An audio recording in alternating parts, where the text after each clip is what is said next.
Pwede pa bang humabol? Pwede pa bang humabol?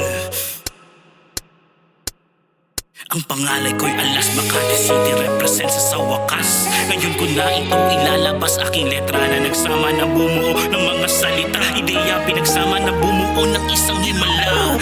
Di ko na napansin lipas ng panahon, nananahimik lang ako pero ginambala mo ngayon. Sa tingin mo di kita papatulan, doon ka nagkakamali kaya humanda ka ngayon. Ilang taon ang dumating, di inakala na lilipas, bagaman sa pagkataleto'y hindi pa rin kukupas. Marami man nagsabing hindi naniniwala, pero ano nangyari? Maling paniniwala. Ang lilirsismo sa kapal ng diksyonaryo, bukabulagyo na malawak ang espasyo, tugmaan ng sing lakas ng ekspreso. Huwag mong biro itong natutulog ng demonyo.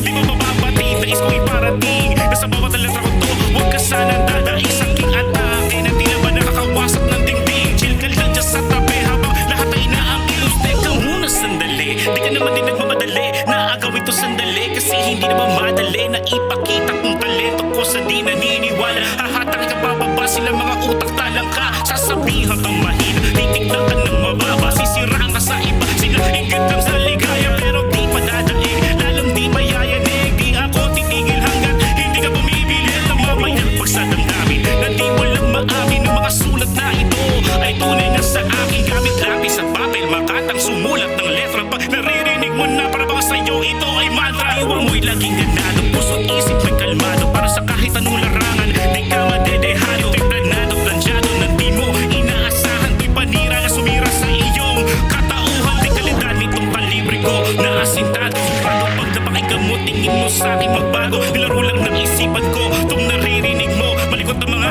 ideya ko sumasabay sa bayo. Pag-ahon sa alon, ngayon may pagkakataon, ito na nga siguro hinihintay na panahon na panatag na ilatag, nahiyag ang saloobin, banayad na ilantad, kalidad nitong awitin, malinaw na ibitaw mga gustong sabihin, kaya siguro dito ko na lang dito tatapusin.